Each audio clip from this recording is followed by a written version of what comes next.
potensi unggulan di desa itu pendidikan sebetulnya. Itu maka disebut pendidikan desa berkualitas.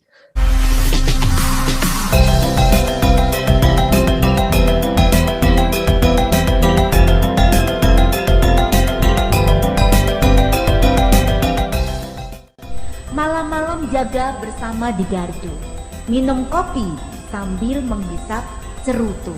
Nah, ini khasnya bapak-bapak nih. Dengan program Desa Berdaya Kampung Madu, Desa Kemelagi semangat terus maju.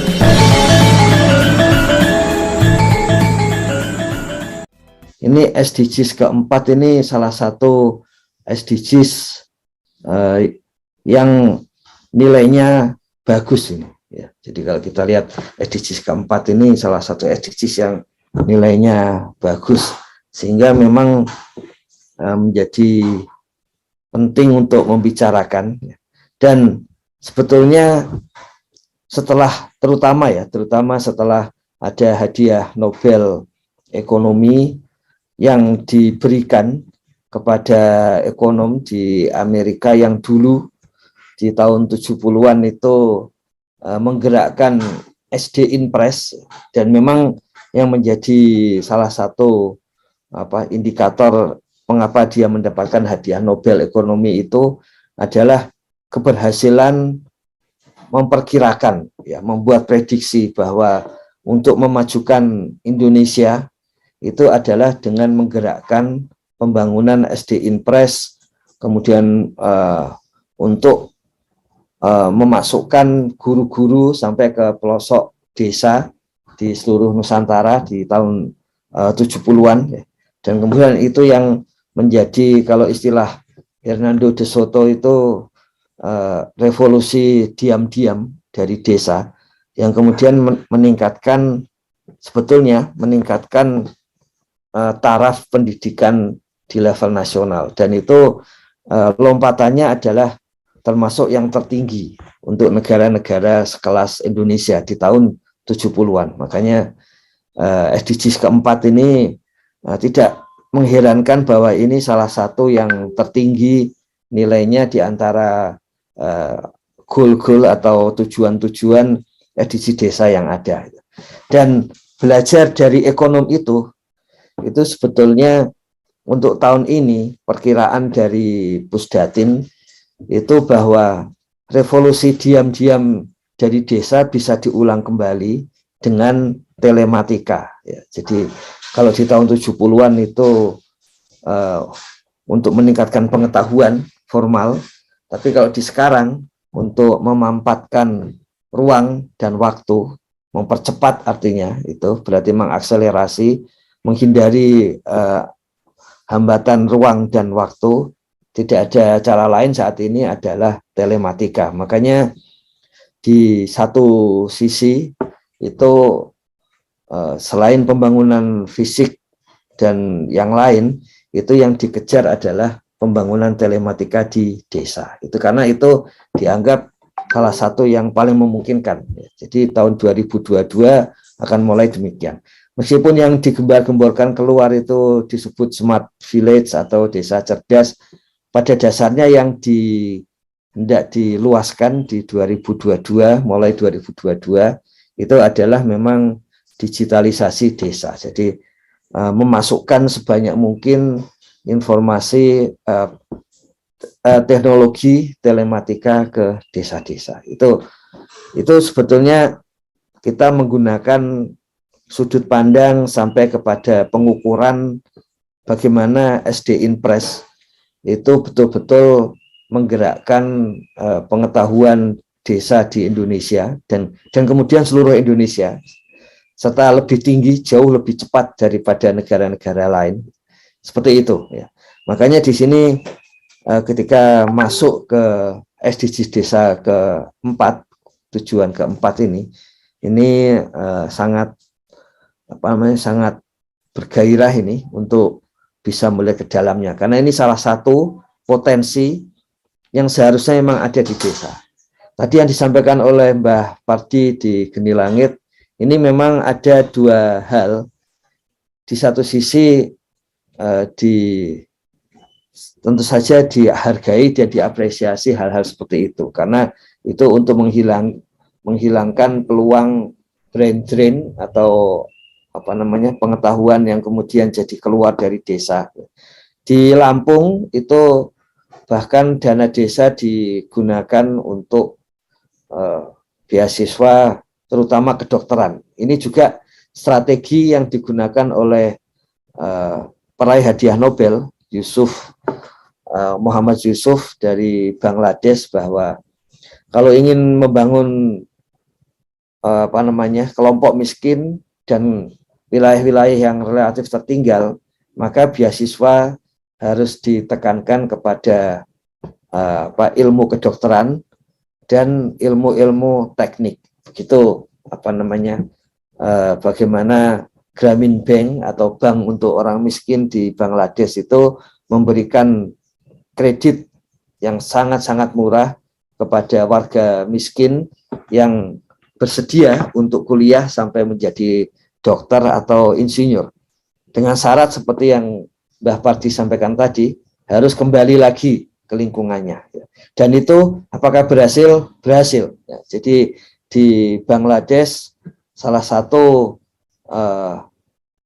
aspek atau salah satu energi yang membuat warga miskin di sana itu diberdayakan atau dientaskan dengan sangat cepat, terutama pada aspek kesehatan dan aspek-aspek permukiman, itu dengan strategi demikian.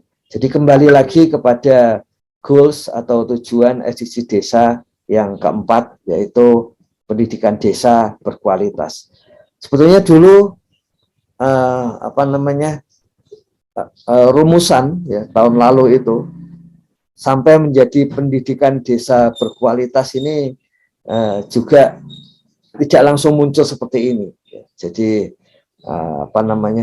tadinya soal desa tanpa kemiskinan, desa tanpa kelaparan, desa sehat sejahtera, inginnya depannya desa. Jadi desa dengan pendidikan, desa dengan tapi akhirnya bahwa yang paling penting dan melihat bahwa sebetulnya salah satu potensi unggulan di desa itu pendidikan sebetulnya.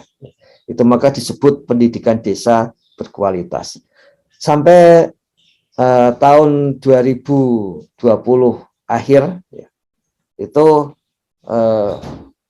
Google itu membuat analitik yang sifatnya free untuk korelasi ya, untuk menghubungkan satu aspek dengan aspek yang lain, menghubungkan satu aspek dengan aspek yang lain.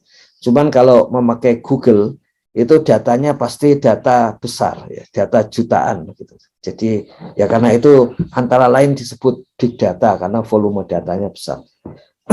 Nah, ketika dituliskan kata kunci desa, ketika dituliskan kata kunci desa, ternyata dua unggulan yang utama itu adalah obat.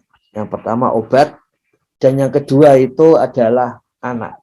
Jadi ternyata orang-orang Indonesia ketika di dalam pemikirannya itu berkaitan dengan desa, itu yang pertama adalah mencari obat-obatan. Kalau sekarang namanya sudah banyak dibicarakan obat herbal ya, pengobatan alternatif dan sebagainya. Itu ternyata itu yang dicari oleh orang-orang Indonesia ketika sekaligus mencari kata kunci desa. Dan yang kedua adalah anak. Jadi ternyata desa dari hasil Google Correlate itu, ternyata ketika orang-orang Indonesia mencari atau pemikirannya itu lekat mengatakan desa, yang kedua dengan porsi yang sangat sempit hubungannya dengan yang tadi obat, itu adalah anak. Jadi bagaimana desa itu tetap masih dianggap sebagai lingkungan yang paling cocok untuk mendidik anak, lingkungan yang paling cocok untuk membesarkan anak-anak. Makanya sejak tahun 70-an itu memang selalu ada hasil-hasil kajian bahwa orang-orang di kota pun ketika anak-anaknya mulai sekolah, terutama para migran, itu lebih memilih untuk